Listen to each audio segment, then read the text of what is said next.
সম্মানিত সাংবাদিকবৃন্দ এবং প্রিয় দেশবাসী, জাতীয় নাগরিক পার্টি এনসিপির পক্ষ থেকে সালাম গ্রহণ করবেন। বাংলাদেশ জাতীয়তাবাদী দল বিএনপির চেয়ারম্যান জনাব তারেক রহমান, মির্জা ফখরুল ইসলাম আলমগীর সহ বিএনপি নেতৃবৃন্দ নির্বাচন পরবর্তী সময়ে জাতীয় নাগরিক পার্টি এনসিপির আহ্বায়ক জনাব নাহিদ ইসলামের বাসায় আজ এসেছিলেন। সৌজন্য সাক্ষাতে আজ জনাব তারেক রহমান এবং এনসিপির আহ্বায়ক জনাব নাহিদ ইসলাম তারা একত্রে বসেছেন।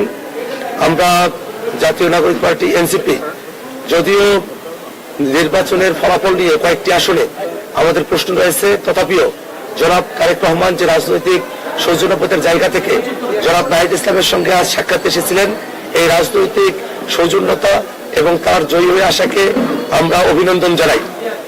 আমরা নিজেদের মধ্যে মতভিন্নতা সত্ত্বেও কিভাবে রাজনৈতিক মতভিন্নতার বাইরে গিয়েও একত্রে দেশের জন্য কাজ করতে পারি সেই বিষয়গুলো নিয়ে আমরা কথা বলেছি।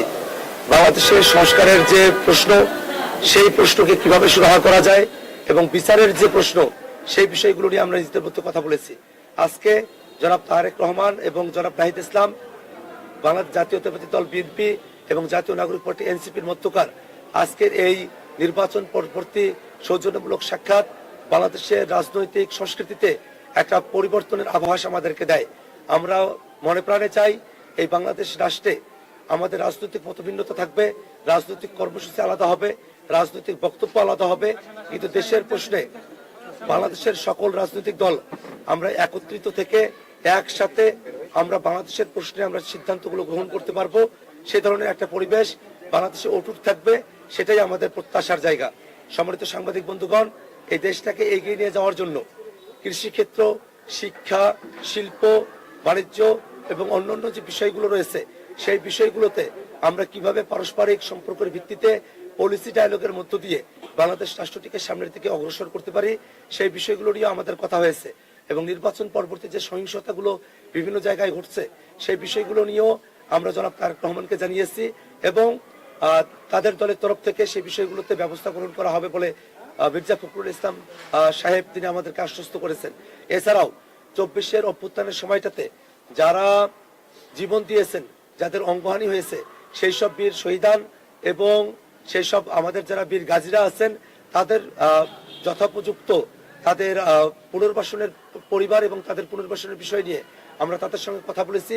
24-এর অভ্যুত্থানের বিষয়ে আমরা জনাব তারেক রহমানের সঙ্গে আমাদের কথা হয়েছে। এর বাইরে গিয়েও আমরা জাতীয় নাগরিক পার্টি এনসিপির আহ্বায়ক জনাব নাহিদ ইসলাম ফুলের তোড়া দিয়ে জনাব তারেক রহমানকে, মির্জা ফখরুল ইসলাম আলমগীর সহ বিএনপির যারা নেতৃবৃন্দ আছেন তাদেরকে তিনি স্বাগত জানিয়েছেন। আমাদের যে প্রতীক শাপলা কলি, সেই শাপলা কলি প্রতীকের একটি প্রতিচ্ছবি, একটি কাঠামো তিনি জনাব তারেক রহমানকে উপহার হিসেবে দিয়েছেন এবং 24-এর অভ্যুত্থানের সময়টাতে একজন শহীদের হাতে লেখা চিঠি, সেই চিঠিও তিনি জনাব তারেক রহমানের কাছে উপহার হিসেবে হস্তান্তর করেছেন। সম্মানিত সাংবাদিক বন্ধুগণ, আজকের এই নির্বাচন পরবর্তী সৌজন্য যে সাক্ষাৎ, সেটা বাংলাদেশের রাজনৈতিক কালচারের জন্য একটা গুরুত্বপূর্ণ দিক হিসেবে বিবেচিত হবে, এটাই আমাদের প্রত্যাশা। এই বাংলাদেশের রাজনীতিতে যে কোনো রাজনৈতিক দল যারা গণতন্ত্রের পক্ষে, যারা ফ্যাসিবাদের বিপক্ষে, যারা বাংলাদেশটাকে নতুন করে গড়তে চায়, সেই রাজনৈতিক দলগুলো আমাদের মতভিন্নতা থাকতে পারে, পলিসির ভিন্নতা থাকতে পারে, কিন্তু আমরা যাতে একত্রে বসতে পারি, সংলাপের মধ্য দিয়ে যাতে আমরা সমাধানে পৌঁছাতে পারি, সে ব্যাপারেই জনাব নাহিদ ইসলাম আহ্বান জানিয়েছেন এবং বিএনপির তরফ থেকেও যারা নেতৃবৃন্দরা এসেছিলেন তাদের সাথে আমাদের সংলাপের মধ্য দিয়েই সমস্যার সমাধানের বিষয়ে তারাও জোরারোপ করেছেন। এবং আমরা আশাবাদী যে আজকের যে বৈঠক, আজকের যে সৌজন্য সাক্ষাৎ, এই সৌজন্যতার মধ্য দিয়েই, সংলাপের মধ্য দিয়েই আমরা বাংলাদেশের যে কোনো সংকটকে আমরা সমাধানের দিকে অগ্রসর করতে পারবো বলে আশাবাদী।